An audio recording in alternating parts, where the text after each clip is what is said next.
ഇവിടെ mobile phone charge ചെയ്യാറുണ്ട്.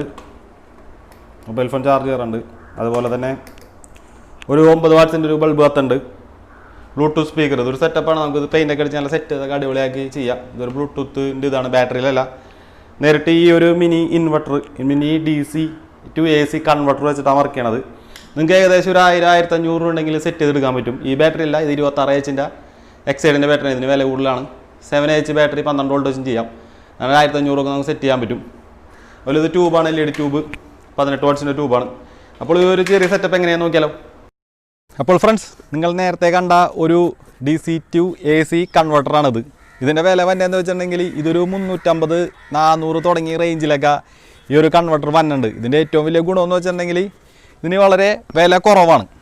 ഈ DC to AC കൺവെർട്ടർ ഇത് ശരിക്കും പല ആൾക്കാരും തെറ്റിദ്ധരിച്ചിട്ട് ഇതൊരു ഇൻവെർട്ടറാണെന്നാണ് വിചാരിച്ചിരിക്കുന്നത്. ഇത് ശരിക്കും ഒരു ഇൻവെർട്ടർ അല്ല, DC to AC കൺവെർട്ടറാണ്. അതായത് നമുക്ക് 12 വോൾട്ട് ബാറ്ററി കണക്ട് ചെയ്തിട്ട് ഇതിന് നമുക്ക് 230 അല്ലെങ്കിൽ 240 വോൾട്ടൊക്കെ ഔട്ട്പുട്ട് നമുക്ക് കിട്ടും. ഇത് നമ്മളുടെ വീട്ടിലെ വില കൂടിയ ടിവികളൊക്കെ ഉണ്ടെങ്കിൽ LED ടിവികൾക്കൊക്കെ ഇത് അത്രയ്ക്ക് നല്ലതല്ല, വർക്ക് ചെയ്യും, അത്രയ്ക്ക് നല്ലതല്ല. പക്ഷേ ഞാനിത് കുറേ നാളായിട്ട് ഞാൻ ഉപയോഗിക്കേണ്ട എൻ്റെ ഒരു മോണിറ്റർ ഉണ്ട്. ആ മോണിറ്ററൊക്കെ DVRൻ്റെ മോണിറ്റർ ഞാനിത് കണക്ട് ചെയ്ത് ഉപയോഗിക്കുന്നുണ്ട്. ഇത് സോളാർ പാനലിൽ കണക്ട് ചെയ്തിട്ട് മുമ്പ് ചെയ്തൊരു വീഡിയോ ഉണ്ട്. 50 വാട്ട്സിൻ്റെ സോളാർ പാനലും 26Hൻ്റെ ബാറ്ററിയൊക്കെ കണക്ട് ചെയ്തിട്ട് നമ്മൾ ചെയ്തൊരു വീഡിയോ ഉണ്ട്. അപ്പോൾ ഇതിന് ഈ ചാർജറിൻ്റെ ഒരു പോരായ്മയെന്ന് വെച്ചിട്ടുണ്ടെങ്കിൽ ഈ കൺവെർട്ടറിൻ്റെ ഒരു പോരായ്മയെന്ന് വെച്ചിട്ടുണ്ടെങ്കിൽ ഇതിന് ചാർജിങ് ഓപ്ഷനൊന്നുമില്ല. പ്ലഗിൽ കണക്ട് ചെയ്ത് ചാർജ് കയറ്റാനുള്ള സംഭവങ്ങളൊന്നുമില്ല. അപ്പോൾ നമ്മൾ ബാറ്ററി ഉണ്ടെങ്കിൽ ആ ബാറ്ററി ചാർജ് ചെയ്യാനായിട്ട് വേറെ എക്സ്ട്രാ ഒരു ചാർജർ നമ്മൾ വാങ്ങിക്കേണ്ടി വരും ഇതിന്. പിന്നെ ഇതിന് എത്ര നേരം നിൽക്കും ഈ ബാറ്ററി ഇതിനകത്ത്, അല്ലെങ്കിൽ ഒരു 10 വാട്ട്സോ 20 വാട്ട്സോ അല്ലെങ്കിൽ 150 വാട്ട്സ് വരെ ഇതിനകത്ത് നമുക്ക് ലോഡ് ചെയ്യാം ഈ ഒരു DC to AC കൺവെർട്ടറിൽ. അപ്പോൾ ഇത് എത്ര നേരം നിൽക്കും, പ്രവർത്തിപ്പിക്കും, എത്ര നേരം ബൾബ് കത്തിക്കാൻ പറ്റും എന്നുള്ളൊരു വീഡിയോ ഒക്കെ നമ്മൾ ഇതിനു മുമ്പ് ചെയ്തിട്ടുണ്ട്. സോളാർ പാനലും PWM ചാർജ് കൺട്രോളറും 26H ബാറ്ററിയൊക്കെ വെച്ചിട്ട്. അപ്പോൾ അതൊന്ന് കണ്ടിട്ടില്ലെങ്കിൽ ആ വീഡിയോ കാണുന്നത് നല്ലതായിരിക്കുള്ളൂ. നിങ്ങൾക്ക് നല്ല ക്ലിയർ ആയിട്ടുള്ളൊരു മനസ്സിലാവും എല്ലാത്തിനെക്കുറിച്ചും. അപ്പോൾ ഈ ഒരു ഇൻവെർട്ടറിൻ്റെ ഒരു ഗുണങ്ങളെന്ന് വെച്ചിട്ടുണ്ടെങ്കിൽ ഇൻവെർട്ടറിൻ്റെ ഒന്നാമത്തെ വെയിറ്റ് ഒന്നുമില്ല, വളരെ സിമ്പിളാണ്. അതുപോലെ തന്നെ ഇതിനായി 2 കണക്ഷനുണ്ട്. ബാറ്ററി കണക്ഷൻ കൊടുക്കാനുള്ള 2 വയറുണ്ട്. പിന്നെ പുറയിൽ ഔട്ട്പുട്ട് AC ഔട്ട്പുട്ട് ഇടാനുള്ള സംഭവങ്ങൾ. ഇതിൻ്റെ ഏറ്റവും വലിയ ഗുണമെന്ന് വെച്ചിട്ടുണ്ടെങ്കിൽ ഇതിന് അണ്ടർ വോൾട്ടേജ് പ്രൊട്ടക്ഷൻ ഉണ്ട്. അതായത് ബാറ്ററി ലോ ആയി കഴിഞ്ഞിട്ടുണ്ടെങ്കിൽ അപ്പോൾ ഇത് ബാറ്ററിനെ ഡിസ്കണക്ട് ചെയ്തിട്ട് ബാറ്ററി ലോ എന്ന് എഴുതി കാണിക്കും. രണ്ടാമത്തത് ഇതിൻ്റെ ഈ പോസിറ്റീവ് നെഗറ്റീവ് ലൈനുകളും അങ്ങോട്ടും തിരിഞ്ഞ് കണക്ഷൻ കൊടുത്താലൊന്നും ഈ ഒരു സാധനത്തിന് കംപ്ലൈൻ്റ് ഒന്നും ഉണ്ടാവില്ല, അടിച്ചു പോയാൽ അങ്ങനെ ഒന്നുമില്ല. അതുപോലെ ഇപ്പോൾ ഈ 400-450 രൂപ 500 രൂപയൊക്കെ ഉണ്ടാവും. പല കടയിലും പല റേഞ്ചിലൊക്കെ ആയിരിക്കുള്ളൂ നിൽക്കുന്നത്. എന്നിരുന്നാലും ഈ സാധനത്തിൻ്റെ മെയിൻ ഗുണങ്ങളൊക്കെ ഇതൊക്കെ തന്നെയാണ്. പിന്നെ ലോ ബാറ്ററി ഉണ്ട്, ഓവർലോഡ് ഉണ്ടെന്ന് പറഞ്ഞു. 150 വാട്ട്സ് വരെയും നമുക്ക് ഇതിനകത്ത് ലോഡ് ചെയ്യാനും പറ്റും. പിന്നെ ഇതിനകത്ത് നമ്മളുടെ പണ്ടത്തെ ടൈപ്പ് TVകൾ, അതുപോലെ തന്നെ വൈൻഡിങ് ഉള്ള സാധനങ്ങൾ, അതായത് ഫാൻ, അതുപോലെ തന്നെ ട്രാൻസ്ഫോമറുള്ള സാധനങ്ങൾ, ട്രാൻസ്ഫോമറുള്ള ആംപ്ലിഫയറുകൾ ഉണ്ടാവും. അതുപോലെ പണ്ടത്തെ വാക്കുള്ള TVയൊക്കെ ഒന്നും ഇതിനകത്ത് കണക്ട് ചെയ്യാൻ പറ്റില്ല. പിന്നെ ഞാൻ പറഞ്ഞില്ലേ, മോണിറ്റർ കണക്ട് ചെയ്തിട്ടുണ്ടായിരുന്നു. മോണിറ്റർ DVRും ഇതിനകത്ത് കണക്ട് ചെയ്തിട്ട് കുറേ നാൾ വർക്ക് ചെയ്യാണ്ട് ഇപ്പോഴും വർക്ക് ചെയ്തുകൊണ്ടിരിക്കുന്നുണ്ട്. ഇതുപോലത്തെ ഒരെണ്ണം. അതിന് വേറൊരു കാര്യങ്ങളൊന്നുമില്ല. പിന്നെ എത്ര നേരം നിൽക്കുമെന്നുള്ളത് നമ്മളുടെ ബാറ്ററി, നമ്മൾ ഉപയോഗിച്ചിരിക്കുന്ന ബാറ്ററിക്ക് അനുസരിച്ചാണ് നിൽക്കുന്നത്. ഇപ്പോൾ ഞാൻ നേരത്തെ ചെയ്തതെന്ന് വെച്ചിട്ടുണ്ടെങ്കിൽ 7H ബാറ്ററി വെച്ചിട്ടാണ് ചെയ്തത്, ഇപ്പോൾ നേരത്തെ നിങ്ങൾ കണ്ടത്. അതുപോലെ തന്നെ അതിന് മുമ്പത്തെ ഞാൻ പറഞ്ഞത് സോളാർ പാനലും PWM ചാർജ് കൺട്രോളറും ഈ ഇൻവെർട്ടറിന് വെച്ചിട്ടുള്ള വീഡിയോ ചെയ്തിട്ടുണ്ട്. അപ്പോൾ കാണാത്തവരുണ്ടെങ്കിൽ ഉപയോഗിക്കുക. സാധാരണ ഒരു ചെറിയ വീട്ടിലൊക്കെ സിമ്പിളായിട്ട് വർക്ക് ചെയ്യിക്കാൻ പറ്റിയ ഒരു സംഭവം തന്നെയാണിത്.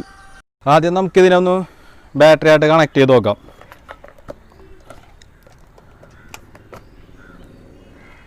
ഇതൊരു 12 വോൾട്ട് 7Hൻ്റെ ബാറ്ററിയാണ്.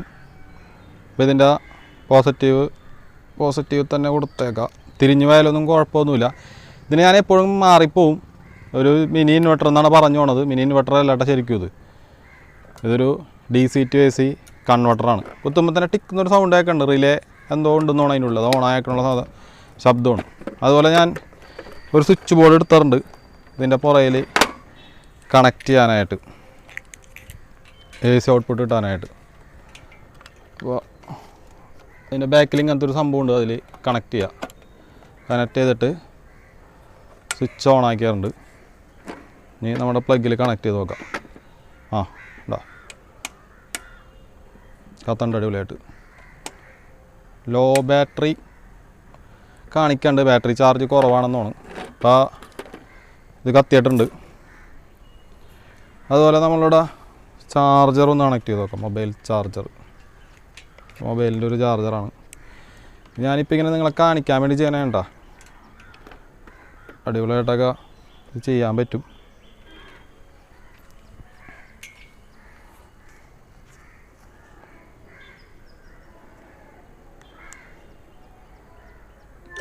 കണ്ടാ ചാർജ് ആക്കാറുണ്ട്. ബാറ്ററി ലോയാണ്. അതുപോലെ ഇനിയൊരു ട്യൂബ് കണക്ട് ചെയ്ത് നോക്കാം. ഒരു വലിയ ട്യൂബാണത്.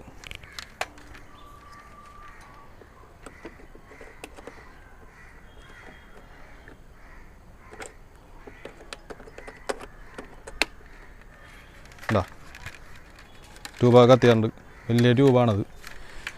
നമുക്കൊരു ബ്ലൂടൂത്ത് സ്പീക്കർ ഒരെണ്ണമുണ്ട്, അതൊന്ന് കണക്ട് ചെയ്ത് നോക്കാം. ബ്ലൂടൂത്ത് സ്പീക്കർ ഈ കുപ്പി പോലെ ഇരിക്കണത്. ഇതേപോലത്തെ ബോർഡ് മാത്രമൊക്കെ ആമസോണിൽ നിങ്ങൾക്ക് വാങ്ങിക്കാൻ കിട്ടും. ഇതുപോലത്തെ സാധനങ്ങളൊക്കെയാണ് ഉപയോഗിക്കുന്നത് ബ്ലൂടൂത്ത് സ്പീക്കറായിട്ട്. സ്പീക്കറിൻ്റെ ഉള്ളിൽ വെച്ചേക്കുന്ന സൗണ്ടിന് വേണ്ടി. നമുക്ക് ഈ ബ്ലൂടൂത്ത് സ്പീക്കറും ഒന്ന് കണക്ട് ചെയ്ത് നോക്കാം. ഇതൊരു പഴയ ബ്ലൂടൂത്ത് സ്പീക്കറിൻ്റെ ബോർഡ് എടുത്തിട്ട് സെറ്റ് ചെയ്ത് വെച്ചേക്കാണ് ഈ സാധനങ്ങളൊക്കെ. അടുത്ത് കാണിച്ചു തരാം. എന്താ അതിൻ്റെ ബാറ്ററി ലൈനിൽ ഒരു ചാർജറൊക്കെ കണക്ട് ചെയ്ത് വെച്ചേക്കാണ്. അപ്പോൾ ഇത് ഈ ബ്ലൂടൂത്ത് സ്പീക്കർ ഒന്ന് കണക്ട് ചെയ്ത് നോക്കാം, ഇതൊക്കെ വർക്ക് ചെയ്യുമെന്ന്.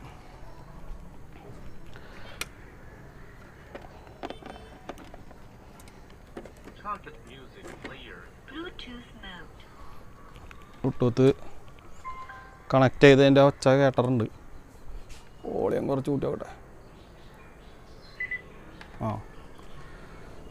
വോളിയം ഫുള്ളായിട്ടുണ്ട്.